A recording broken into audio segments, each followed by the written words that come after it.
Hello दोस्तों, मैं advocate Ragini Tripathi आप सबका अपने चैनल सक्सेस विद रागिनी में बहुत बहुत स्वागत करती हूँ। सिंधु सभ्यता पर मैंने पिछला 2 वीडियो बना चुके हैं और जिसका लिंक आपको डिस्क्रिप्शन बॉक्स में मिल जाएगा। और पिछले 2 वीडियो में सिंधु सभ्यता की खोज, उद्भव और इसके विस्तार से रिलेटेड वीडियो मैंने बनाया।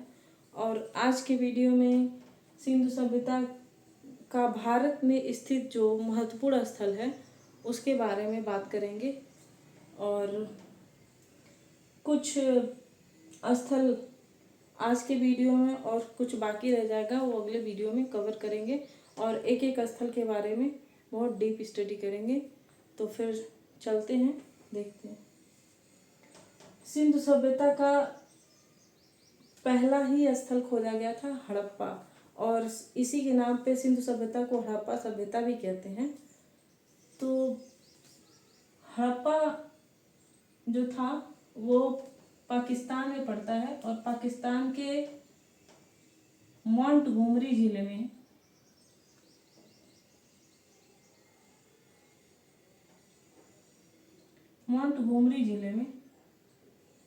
स्थित है, पाकिस्तान में। और हड़प्पा रावी नदी के तट पे पाकिस्तान के मोंटगोमरी जिले में पड़ता है और इसकी खोज दयाराम साहनी ने 1921 में किया था। ये तो आप लोग पढ़ चुके हैं और जानते भी होंगे। पिछले वीडियो में मैंने एक लाइन गलत बोल दिया कि मोहनजोदड़ो मोंटगोमरी जिले में पड़ता है, उसे आप करेक्ट कर लेंगे। फिर देखते हैं सिंधु सभ्यता का जो हड़प्पा स्थल था उसमें से क्या क्या प्राप्त हुए हैं, महत्वपूर्ण चीजें हैं। जैसे कि यहाँ से धान्य कोठा, जिसे अन्नागार कहते हैं, एक विशाल अन्नागार जहाँ से जौ और गेहूं के साक्ष्य भी मिले हैं इस अन्नागार से। और फिर कब्रिस्तान, जिसे 837 का नाम भी दिया गया, वो कब्रिस्तान भी हड़प्पा से मिला। फिर सिंधु घाटी सभ्यता में पुरोहितों का काफी वर्चस्व रहा, इस साक्ष्य से ही प्रतीत होता है। जैसे हड़प्पा से भी पुरोहित की मूर्ति प्राप्त होती है और आगे पढ़ेंगे आप कि मोहनजोदड़ो से पुरोहितों का आवास का साक्ष्य मिलता है। तो इससे प्रतीत होता है कि सिंधु घाटी सभ्यता में पुरोहितों का काफी वर्चस्व था। तो बात करते हैं, हड़प्पा से पुरोहित की मूर्ति मिलती है, जो कि ऐसी मूर्ति कि कोई आदमी है धोती लपेटे हुए, ऐसी कुछ मूर्ति जो पुरोहित के श्रद्धि से प्रतीत होती है, ऐसी कुछ मूर्ति जिसे पुरोहित ही बोला गया, तो उसकी मूर्ति प्राप्त होती है। फिर कांस्य दर्पण प्राप्त होता है, श्रृंगार बॉक्स प्राप्त होता है, एक श्रमिक आवास, एक कतार में बना हुआ श्रमिक आवास प्राप्त होता है। और फिर एक बर्तन पर मछुआरे का चित्र उकेरा हुआ प्राप्त होता है। तो हड़प्पा जो था सिंधु घाटी सभ्यता का, जो हड़प्पा ही नहीं लगभग धौलावीरा को छोड़ के लगभग जो स्थल हैं वो 2 भागों में विभाजित थे। एक पश्चिमी भाग जिसे दुर्ग कहा जाता था और एक पूर्वी भाग जिसे निचला भाग कहते थे। तो ऐसा लगता है कि पश्चिमी भाग जो दुर्ग था वो ऊंचाई पे स्थित था और निचला भाग उससे नीचे की तरफ था। तो ऐसा लगता है कि पश्चिमी भाग जो था उसमें अमीर लोग जिनका वर्चस्व रहा हो, जैसे पुरोहित और भी लोग, उन लोग का आवास रहा हो। और निचला भाग जो था, जो पूर्वी भाग था, वो जनसाधारण के लिए रहा हो, ऐसा लगता है। फिर बात करते हैं मोहनजोदड़ो की। मोहनजोदड़ो पाकिस्तान में ही सिंध प्रांत में, पाकिस्तान के सिंध प्रांत में लरकाना जिले में स्थित है, लरकाना जिले में स्थित है। फिर मोहनजोदड़ो सिंधु नदी के किनारे स्थित है। इसकी खोज राखलदास बनर्जी 1922 में किए थे। ये तो आप लोग पिछले वीडियो से जान ही गए होंगे कि इन दोनों का खोज एक साथ जॉन मार्शल के नेतृत्व में हुआ था 1921 और 1922 में। सबसे पहले ये दो नगर ही खोजे गए। फिर बात करते हैं मोहनजोदड़ो से मिले हुए मुख्य साक्ष्य के बारे में। मोहनजोदड़ो में विशाल स्नानागार प्राप्त होता है। स्नानागार ऐसा कि बड़ा सा स्पेसियस एरिया और उसमें सीढ़ियाँ, उतरने के लिए सीढ़ियाँ बनी हुई हैं, उसे स्नानागार कहा गया। और फिर महाविद्यालय का प्रमाण है। फिर जो हड़प्पा में पुरोहित की मूर्ति मिली है, और वैसे ही मोहनजोदड़ो में पुरोहितों के आवास का साक्ष्य मिलता है। फिर मोहनजोदड़ो से एक बाट का साक्ष्य भी मिलता है। बाट पत्थरों के बाट, कुछ तांबे के या फिर तरह तरह के धातुओं के बाट प्राप्त हुए हैं। इससे ये साबित होता है कि सिंधु सभ्यता के लोग माप तौल से भी काफी भली भांति परिचित थे। ये बाट मिलने का यही मतलब साबित होता है। फिर बात करते हैं मोहनजोदड़ो से सूती वस्त्र का भी साक्ष्य मिलता है। सूती वस्त्र का साक्ष्य मिलने से ऐसा ये लगता है कि वो यहाँ के लोग कपास की खेती करते थे, और तभी तो सूती वस्त्र का साक्ष्य मिला है। इससे ये प्रतीत होता है। फिर एक कांसे की नग्न नर्तकी, आप लोगों ने कहीं इमेज वगैरह में भी देखा होगा कि कांसे की नग्न नर्तकी का चित्रण है, वो भी मिला है। फिर मोहनजोदड़ो से ही पशुपति शिव का साक्ष्य मिला है। इससे ये साबित होता है हमारे शिव जी की चर्चा पिछले 6000 पहले भी हो चुकी है। तो मोहनजोदड़ो से ये सब साक्ष्य मिलता है। स्नानागार, महाविद्यालय, पुरोहितों के आवास का, पशुपति शिव का, सूती वस्त्र का, और भी बहुत सारा। अब बात करते हैं चौहुदड़ो का। चौहुदड़ो भी पाकिस्तान में स्थित स्थल है, और जो सिंधु नदी के किनारे स्थित है, जो कि जैसे मोहनजोदड़ो सिंधु नदी के दाहिने तट पर स्थित है, वैसे ही चौहुदड़ो और एक स्थल है कोटदीजी, ये दोनों सिंधु नदी के बाएं स्थल पर है। और ये मोहनजोदड़ो से लगभग 130 किलोमीटर की दूरी होगी। तो चौहुदड़ो की खोज NC मजुमदार और अर्नेस्ट मैके ने 1931 में किया। फिर इसमें यहाँ से क्या मुख्य साक्ष्य प्राप्त होते हैं देखते हैं। चौहुदड़ो से मुख्य रूप से मनके बनाने के कारखाना का साक्ष्य प्राप्त होता है। मनके जो कि कई धातुओं से, जैसे तांबे, सोने, चांदी और लाल पत्थर, सेलखड़ी, सेलेसाइट वगैरह, इन सब पत्थरों से जो मनके बनाए जाते थे, और उसी के कारखाने चौहुदड़ो से प्राप्त होते हैं। एक बात बता दें आपको, चांदी से भी सर्वप्रथम सिंधु घाटी सभ्यता के लोग ही परिचित हुए थे। फिर जैसा कि आपको बताया पिछले वीडियो में कि सिंधु घाटी सभ्यता के विकास का भी 3 चरण था। नवपाषाण काल, से पूर्ण हड़प्पा काल और पूर्ण विकसित हड़प्पा काल।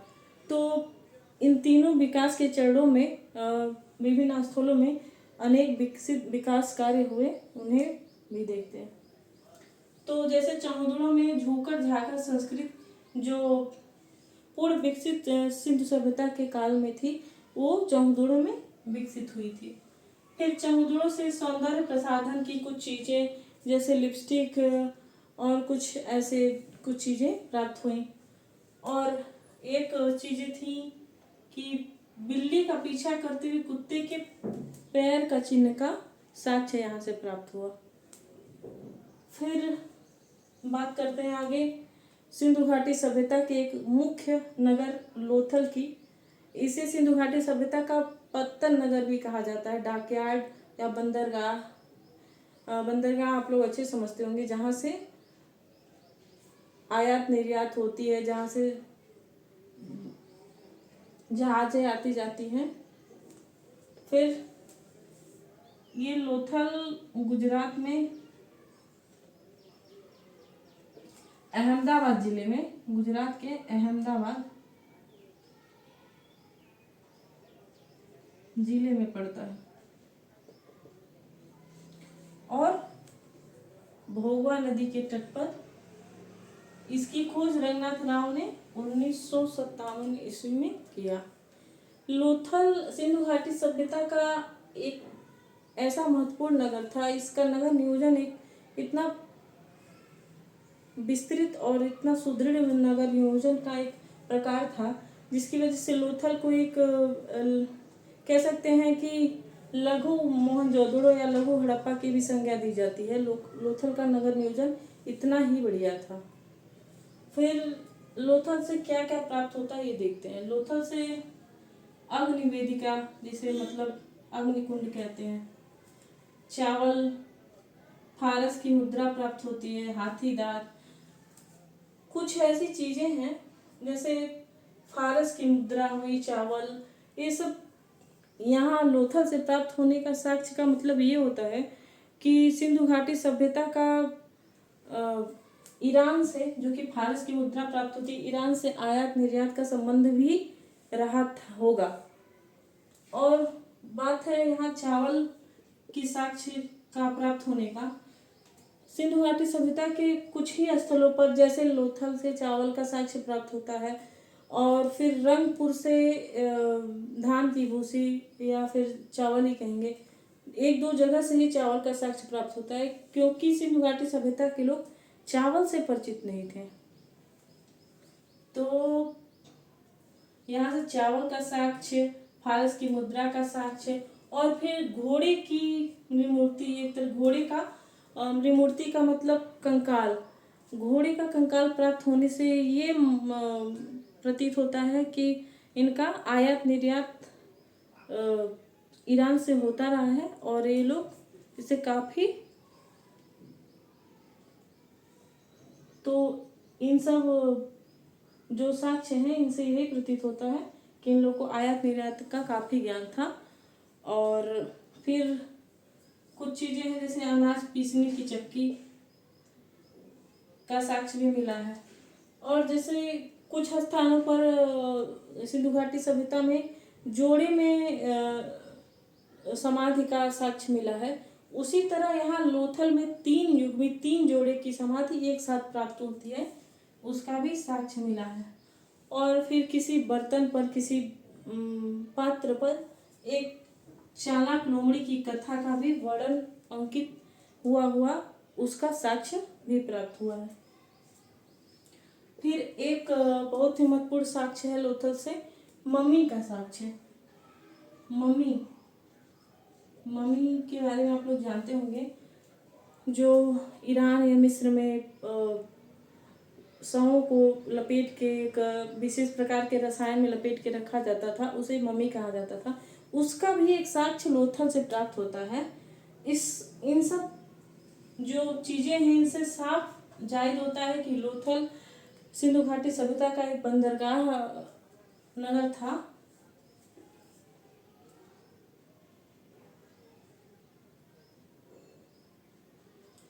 और यहाँ के लोग आयात निर्यात से भली भांति परिचित थे। फिर अब बात करते हैं कालीबंगा की। कालीबंगा राजस्थान में पड़ता है और राजस्थान के गंगानगर जिले में और घग्गर नदी के किनारे कालीबंगा पड़ता है। इसकी खोज अमलानंद घोष और बीके थापर ने 1960 ईस्वी में किया। इस कालीबंगा, जैसे नाम से ही प्रतीत होता है, कालीबंगा काले रंग की चूड़ियाँ, इसका नाम भी हो सकता है इस वजह से पड़ा। यहाँ काले रंग की चूड़ियाँ भी साक्ष्य के रूप में मिली थी, तो हो सकता है इस वजह से भी इसका नाम कालीबंगा पड़ा हो। फिर अब आइए देखते हैं यहाँ से क्या क्या साक्ष्य प्राप्त हुआ। कालीबंगा से महत्वपूर्ण साक्ष्य प्राप्त हुआ जुता हुआ खेत। जुते हुए खेत के साक्ष्य से ही ये प्रतीत होता है कि सिंधु घाटी सभ्यता के लोग कृषि से भली भांति परिचित थे। जुताई, बुआई और सिंचाई, जैसे कि आगे यहीं लकड़ी के पाइप का भी साक्ष्य मिलता है, इन सब से भली भांति परिचित मालूम होते हैं। कालीबंगा से ही जैसे जुते हुए खेत के प्रमाण से साबित होता है कि कृषि के बारे में भली भांति परिचित थे, उसी तरह यहीं से ऐसा साक्ष्य प्राप्त होता है कि कुछ दूरी पर सरसों के खेत, उससे कुछ दूरी पर चने के खेत जिसे दलहन भी कहते हैं, तो ऐसे साक्ष्य भी कालीबंगा से प्राप्त हैं। इसके अलावा कच्चे ईंट जो कि एकमात्र सिंधु घाटी सभ्यता में कालीबंगा से ही प्राप्त होते हैं, और न कि कच्चे ईंट, अलंकृत ईंटों पर नक्काशी की हुई यही कालीबंगा से साक्ष्य के रूप में प्राप्त है। फिर एक महत्वपूर्ण है बेलनाकार मोहरे। ये बेलनाकार मोहरे जो कि मेसोपोटामिया के मेहरों के जो मोहरे थी उसके समान ही, उसके समरूप ही ये मोहरे थी, ये यहाँ से प्राप्त होती हैं। तो कालीबंगा से ही अग्निकुंड भी, जैसे एक सात हवन कुंड का साक्ष्य भी कालीबंगा से प्राप्त होता है। अग्निकुंड का साक्ष्य लोथल से प्राप्त होता है और कालीबंगा से भी।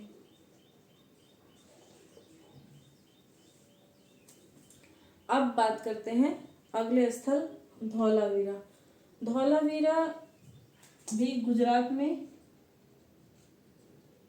कच्छ प्रदेश में पड़ता है, कच्छ जिले में पड़ेगा। ये मानसर और मानहर नदियों के मध्य स्थित है और जिसकी खोज जगपति जोशी ने की, लेकिन विस्तृत उत्खनन, विस्तृत खुदाई का कार्य रविंद्र सिंह बिष्ट ने 1967 और 68 में किया था। धौलावीरा की बात करें, सिंधु घाटी सभ्यता के जितने स्थल हैं वो भारत में जितने सिंधु घाटी सभ्यता के स्थल हैं उन सब में सबसे बड़ा स्थल धौलावीरा है। और दूसरा स्थल है राखीगढ़ी जो कि हरियाणा में है, जिसे आगे पढ़ेंगे। और पूरे सिंधु घाटी सभ्यता के स्थलों में इसके क्षेत्रफल के हिसाब से ये चौथे स्थान पर आता है। मतलब भारत में स्थित सबसे बड़ा सिंधु घाटी सभ्यता का स्थल धौलावीरा और दूसरा राखीगढ़ी, ये सेकेंड। और पूरे सिंधु घाटी सभ्यता के स्थलों में क्षेत्रफल के आधार पर चौथे स्थान पर। फिर बात करते हैं धौलावीरा अपने एक अनूठे जल संग्रहण व्यवस्था की वजह से बहुत ज़्यादा सिंधु घाटी सभ्यता में सबसे ज़्यादा प्रचलित इस वजह से है, अपने जल संग्रहण व्यवस्था की वजह से। और एक महत्वपूर्ण बात, जैसा कि अभी तक आपने देखा, सिंधु घाटी सभ्यता के लगभग सभी स्थल दो भागों में विभाजित थे। एक पश्चिमी भाग जिसे दुर्ग कहा जाता था और एक निचला भाग, पूर्वी भाग जिसे निचला भाग कहते थे। लेकिन एक मात्र धौलावीरा जो कि 3 भागों में विभाजित था। 3 भाग, एक पश्चिमी भाग, एक मध्यम भाग और एक निचला भाग, ये 3 भागों में विभाजित एकमात्र नगर धौलावीरा। तो यहाँ से क्या प्रमाण प्राप्त होते हैं? पहले तो जलाशयों के प्रमाण, जैसा कि अभी बात किया कि यहाँ जल प्रबंधन की एक विशेष व्यवस्था थी, एक अनूठी व्यवस्था थी, तो यहाँ से जलाशयों के प्रमाण काफी स्तर पर प्राप्त हुए। फिर पत्थर के साक्ष्य, अभी तक जैसे ईंटों की दीवार थे, यहाँ पत्थरों के साक्ष्य, पत्थरों की दीवार जो कि चमकीले पत्थर, चमकीले पालिशदार पत्थरों का साक्ष्य प्राप्त होता है। और अभी इसकी तो बात किया, त्रिस्तरीय नगर योजना, जल प्रबंधन की भी बात की, तो धौलावीरा काफी इम्पोर्टेंट स्थल है। अभी इस व्हाइट बोर्ड पे जितना मैंने लिखा है इसे आप नोट डाउन करेंगे, और जो मैंने बोला वो भी काफ़ी इम्पोर्टेंट था, उसे भी आप सुनेंगे। और इसमें 4-5 स्थल अभी जो महत्वपूर्ण है वो बाकी रह गए हैं, उन्हें अगले वीडियो में कवर करेंगे। और इस वीडियो से रिलेटेड कोई भी महत्वपूर्ण क्वेश्चन हो उसे आप कमेंट बॉक्स में कमेंट करें। बाकी मिलते हैं अगले वीडियो में। नमस्ते।